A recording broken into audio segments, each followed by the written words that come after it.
chronic tension, and I've got my little graphic here, and I think some of this is going to be review because you've already talked about chronic and acute tension. So chronic tension is the tension that your main character brings into your story. So for example, it could be childhood trauma. It could be the story begins and they've lost their job previously. Or maybe they're suffering from a medical issue. What are some other examples of chronic tensions that you can lay on your characters? Somebody that gets anxious really easily. Yeah, absolutely. Yeah. What else? That would. I was gonna go into acute tension. What else?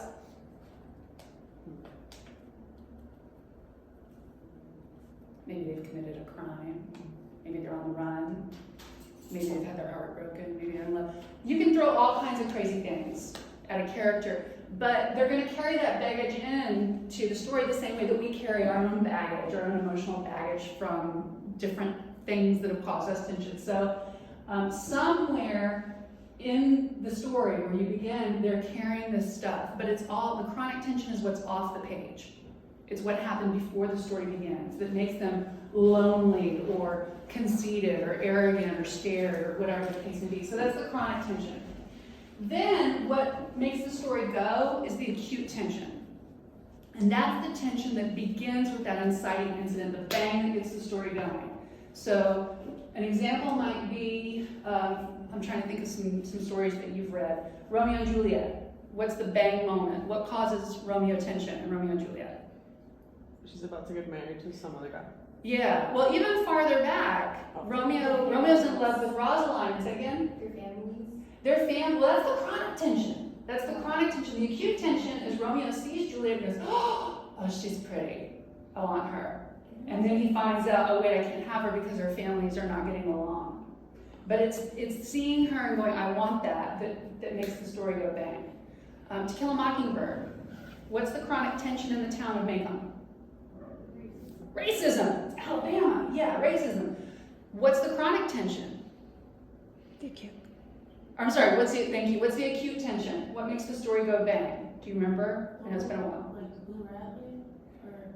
That's part of it, but the first thing is when Atticus Finch is asked to defend a black man. In court. And then in court, and then his children have to deal with that, right? And that's what makes the story go bang and get it going. So these two tensions butt up against each other. So we've got my main character here getting two bulldozers about to crush this character. The intersection of the chronic tension and the acute tension is what leads to that moment of climax. So your job as writers is to understand what the chronic tension is and then ratchet up the acute tension to get it started, to get that bang moment, and then ratchet it and tighten it. Another way to think about it, another graphic, is if you don't like the bulldozers, put your character up a tree and then start throwing rocks at it. Maybe even set the tree on fire, knock the tree over. Okay? The tree is the chronic tension.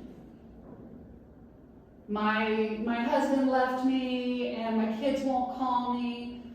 I lost my job, whatever they're dealing with. And then the acute tension is I got a new job, but it's a scam, and now the feds are after me. Whatever. But you're going to have all of this acute tension going on at the same time that this character is up a tree. What do you think happens if you miss one of those elements, if you don't have a chronic tension or you don't have an acute tension? Makes it boring. It makes it boring. Nobody's going to want to read that story, right? Because you don't have that page-turning element to keep you going. All right, questions? Yeah. Is the goal to knock the character out of the tree? The Climax? That's a great question. So what have you read stories before that end with the character in absolute state of devastation? Yes. But what makes that story redeemable? If you see the character absolutely destroyed by the end, what gives you a sense of, okay, I'm glad I read it. This was really sad, but I'm glad I read it. The journey. It's the journey, because what do you assume if that character's lying on the ground with burns and maybe lightning marks on it or whatever? What do you expect that character to do at some point? They get knocked down, but then what happens? Yeah. At some point, yeah, it's like, I get knocked down, but I get up again. Yeah. At some point, off the page, after the story's over, you know that that journey has taught them something, that at some point, you don't get to see it because the story's over, but they're going to be able to get up and keep going, and maybe a little bit wiser. Does that make sense? Yeah. Okay. Yeah. Another way that you can end the story is the character grabs the rock and throws it back, jumps out of the tree and runs away. You know, all metaphorically, of course. But there are different ways to do it. But yeah, you can absolutely wreck the character's life. You could kill the character, right? If that's what your story needs to do.